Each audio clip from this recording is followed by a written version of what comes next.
یہ کہانی ہے ایک نازک دل اور حسین لڑکی کی جس کا نام تھا مالندا۔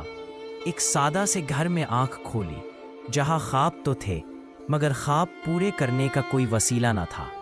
وہ بچپن سے خواب دیکھتی کہ ایک دن بڑی محفلوں میں جائے گی، قیمتی لباس پہنے گی، چمکتے ہوئے زیورات اس کے گلے کی زینت ہوں گے اور سب لوگ بس اسے ہی دیکھیں گے۔ لیکن حقیقت نہ لباس، نہ زیور، نہ حیثیت، بس ایک خاموش خواہش جو دل میں پلتی رہی۔ پھر ایک دن اس کی شادی ایک سادہ نرم مزاج آدمی سے ہو گئی، مسٹر لوئزل، محکمہ تعلیم میں کلرک، نہ دولت مند نہ مشہور مگر دل کا بہت اچھا۔ شوہر محبت کرتا تھا مگر مالندا کے دل میں ہمیشہ ایک کمی رہتی۔ وہ سمجھتی تھی کہ وہ ایک اعلیٰ زندگی کے لیے بنی ہے، ایک ایسی دنیا کے لیے جہاں صرف خوبصورتی اور چمک ہو۔ جب وہ اپنی امیر سہیلی کو دیکھتی خوبصورت کپڑوں اور زیورات میں چمکتی ہوئی تو اس کا دل اور بھی خالی ہو جاتا۔ اور تب شوہر کے ساتھ شام کا کھانا، 3 دن پرانا دسترخوان، سادہ کھانا، شوہر خوش ہو کر کہتا، سبزی گوشت، واہ مزے کی چیز ہے، لیکن مالندا بس خاموش، اپنے خوابوں کی دنیا میں گم۔ ایک دن شوہر گھر آیا، چہرے پر خوشی تھی، ہاتھ میں ایک دعوت نامہ، وزارت تعلیم کے عشائیے میں تم دونوں کو مدعو کیا گیا ہے۔ شوہر سمجھا مالندا خوش ہوگی، مگر مالندا نے خاموشی سے پوچھا، اور میں پہنوں گی کیا؟ شوہر کچھ نہ بول سکا، صرف اتنا کہہ پایا، جو تم تھیٹر میں پہنتی ہو وہ لباس۔ مالندا کی آنکھوں میں آنسو آ گئے، صرف ایک کپڑے کی کمی نے اس کی دنیا اندھیر کر دی تھی۔ اس نے رو کر کہا، میرے پاس کچھ پہننے کو نہیں، یہ دعوت کسی اور کو دے دو۔ شوہر کا دل ٹوٹ گیا۔ پھر اس نے اپنی ساری جمع پونجی نکال کر اس کے لیے نیا لباس خریدا، مگر مالندا کو ابھی بھی کچھ کمی محسوس ہو رہی تھی۔ میرے پاس زیور نہیں ہے، محفل میں سب کے بیچ ایسے جانا عجیب لگے گا۔ شوہر نے مشورہ دیا، اپنی پرانی دوست فورسٹیے سے ادھار لے لو۔ مالندا کی آنکھوں میں امید جاگ گئی۔ اگلے دن وہ اپنی دوست کے پاس گئی۔ دوست نے الماری کھولی، زیورات نکالے، لیکن مالندا کی نظر ایک خاص بکس پر جا رکی جس میں چمکتا ہوا ہیرے کا نیکلس تھا۔ کیا میں یہ لے سکتی ہوں؟ ہاں بالکل، دوست نے ہنستے ہوئے کہا۔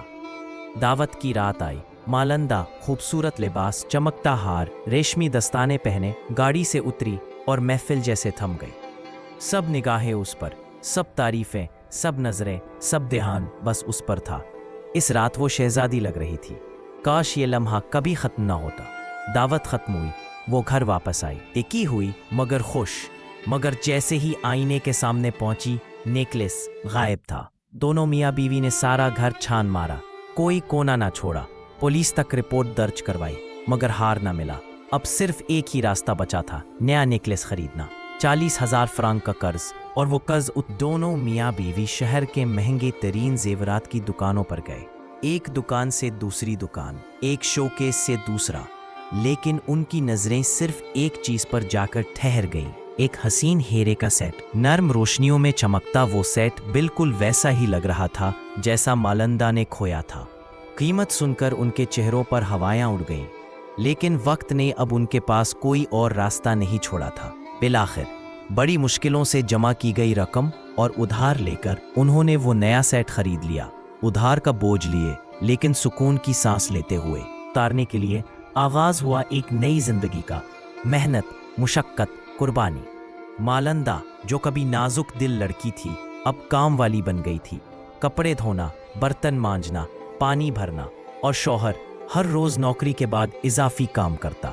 10 سال کی جدوجہد، 10 سال کی تھکن، اور آخر کار قرض ادا ہو گیا۔ ایک دن مالندا بازار میں پرانی سہیلی فورسٹیے سے ملی، چہرہ تھکا ہوا، ہاتھ سخت، آنکھیں بجی۔ جب ساری کہانی سنائی اور بتایا کہ نیا نیکلس خرید کر تمہیں واپس کیا تھا تو دوست کی آنکھوں میں حیرت اتر آئی۔